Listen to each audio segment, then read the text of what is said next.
Hello from Rhode Island, where I live, as we're sticking close to home to starve that virus. And no matter where you are navigating the perfect storm.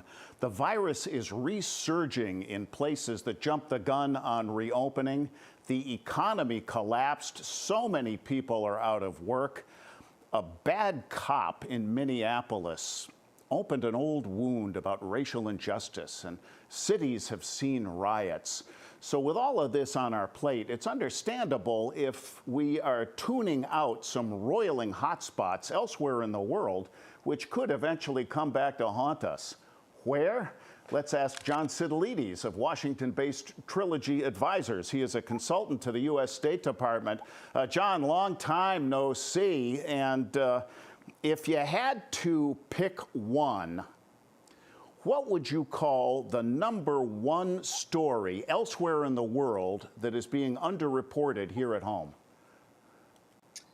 Well, that's being underreported. I would say one of the most important developments the last few days, Holland, is the massive China-Iran oil for infrastructure deal. It's a 25-year deal worth about $400 billion, and it provides a vital lifeline to Iran, and in many ways is Beijing's way of foiling the Trump administration's maximum pressure campaign on Iran to get that country back to the negotiating table to put together a better nuclear deal.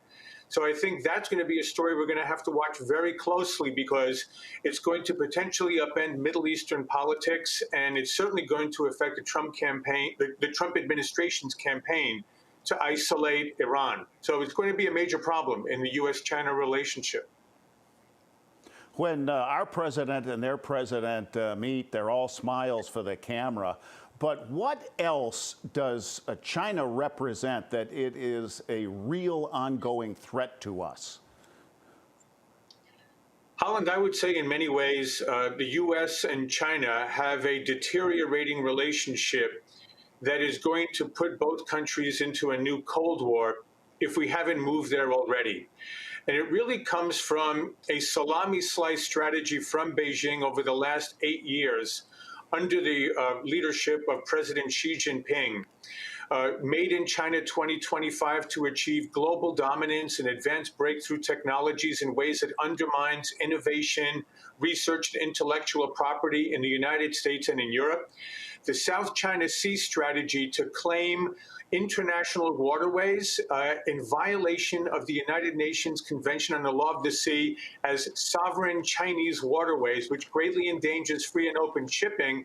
And now we also see China through Huawei trying to penetrate leading countries' 5G networks that will be installed in the years ahead in ways that will allow the Chinese Communist Party a backdoor into the infrastructure and telecommunications networks of countries that can be used for sabotage purposes or otherwise to undermine economies of countries that are not obeying Beijing's directives.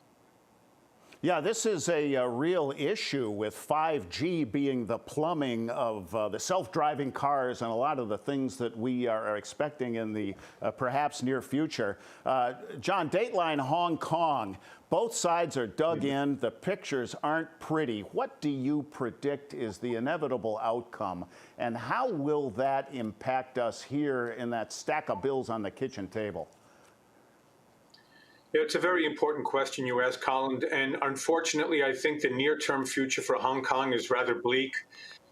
This was a violation of the agreement that China had conducted with the United Kingdom that would grant autonomy and freedom, sort of two systems in one country for Hong Kong dating back to 1997.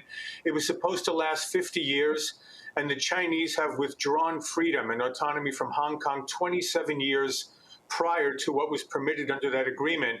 Now we have the Trump administration that has removed special privileges from Hong Kong and effectively treating that region as part of mainland China. The U.S. has also imposed sanctions on Chinese government officials who are helping to implement the new national security law in Hong Kong. And the real question is going to be financial, Holland.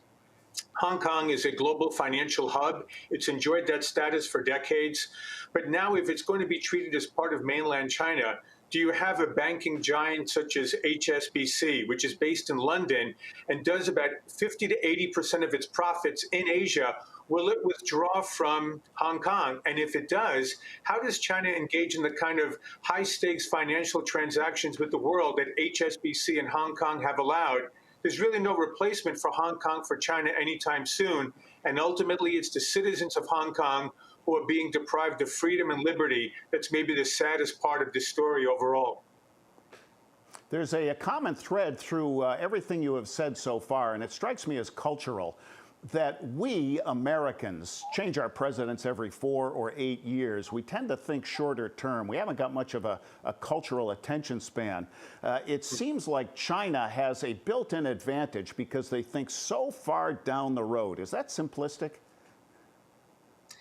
It's not simplistic at all. I'm not sure it's a good thing. I think it's very good that even though we have a democratic process that can often be messy here in the US and Europe and other free and more democratic parts of Asia, I think when you have a dictatorship, well, dictators, whether it's the Chinese Communist Party in China or whether it's individual dictators and authoritarians in other countries, they tend to believe they're going to be in power absolutely, perennially, until their deathbed. And so they tend to take a longer-term strategy, and especially in China, where you have the Communist Party outlasting any individual leader, they can take a 10, 20, 30-year horizon in their planning. It doesn't mean it'll be effective. And that's very important. You can have gross incompetence when you don't have democratic politics and opposition parties and the like. So I think it all depends on a case-by-case basis. But if you want to talk about long-term planning, having a dictatorship certainly facilitates that. When you and I were sitting on the set 6 or 8 months ago there in Washington, the big headline was the Gulf. A drone was shot down. There was tough talk. And it seemed like something was going to pop at any moment. Other than this deal Iran has made with China, what is the status of anything in that tough neighborhood that could threaten the USA? The Middle East being the Middle East, it's going to be a troublesome region of the world, probably for a long time to come. I'm looking at 2 other areas right now. One still involves Iran because Iran is such a maligned country, a malign actor in that region, and that's in Syria, where Iran is proposing to install anti-aircraft missile systems in Syria in ways that will prevent Israel from being able to attack Hezbollah militia operations that are against Israel's national interests. And my own sense is Israel will not allow Iran to deploy those missiles in Syria. And so if there is an effort to do so by the Iranian military, you may see conflict there between Israel and Iran in Syria. And then a few hundred miles to the west, Holland, you have a horrific civil war inside of Libya, just south of Italy, and it's become a migration sieve into the European Union for African human trafficking pipelines. And you have a situation now where Turkey and Qatar are working with one side, Russia, Egypt, Saudi Arabia, France are working with the other side, and you have a very, very difficult situation that the U.S. is looking to completely avoid. And I believe President Trump means it when he says he doesn't want to get involved in what he calls stupid wars in the Middle East. So despite the best efforts of a number of our partners to try to bring us in, I believe the White House will stay out of Libya and stay out of Syria, at least through November. John, I wish I had an hour to talk to you, but I'm down to 2 minutes. I want to squeeze in 2 questions. You have been helpful helping us follow the Venezuela story all along. Give us a snapshot of what's going on there now. Well, in some ways, we're in a status quo. Nothing much has changed since you had this grouping of South American countries, Brazil, Argentina, Chile, Peru, and Colombia, all coming together to voice support for the opposition leader, Juan Guaido, according to the Venezuelan constitution. But Nicolas Maduro has some very strong allies in Moscow, in Tehran, and in Ankara. And so they're able to help him out militarily and economically. As a matter of fact, Iran has brought Shiite Hezbollah operatives into Venezuela for illegal gold mining that's being used to bring hard currency into the Venezuelan economy and to keep Maduro afloat. But we're very concerned there about the possibility of destabilization of important Latin American allies of the United States. We're concerned about that country, Venezuela, becoming a failed state and possibly triggering millions of migrants towards the U.S. So we need to be very careful about what's happening there, but it has to be done in a lawful manner.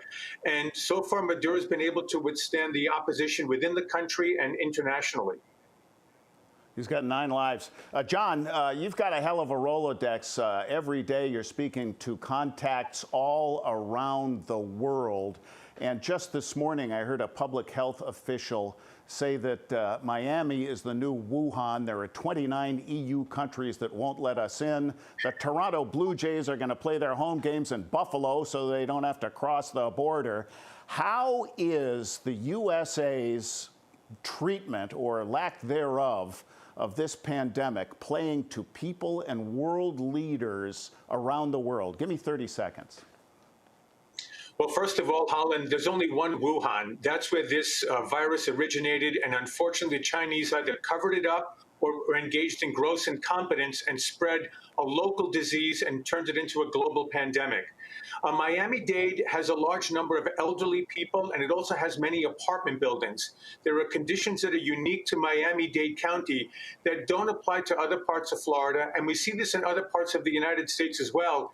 In the Southeast, we not only had reopenings, but we had many people from the New York City area traveling down there for the summer, for holidays and the like, possibly infecting their southern neighbors in the United States. Right. And we also have large numbers of multi-generational families from Central America coming into Texas, into Louisiana, into Arizona.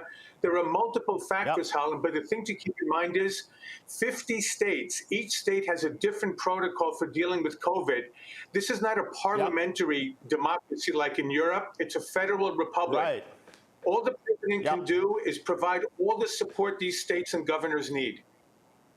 Yeah, and I think you make a good point about the snowbirds because the virus has gone mobile just from seasonal migration. John Sitilides, Trilogy Advisors, Washington. I look forward to seeing you back in the RT Broadcast Center when they let us come back to Washington. Meantime, stay safe. Coming up, we've all been cooped up at home for months. Do you find yourself waking up wondering what day it is? He's stuck Groundhog Day! in Groundhog Day. I'm reliving the same day over and over. Bill? Ned Ryerson? Bing! Do you ever have deja vu, Mrs. Lancaster? I don't think so, but I could check with the kitchen. Well, it's Groundhog Day. Again?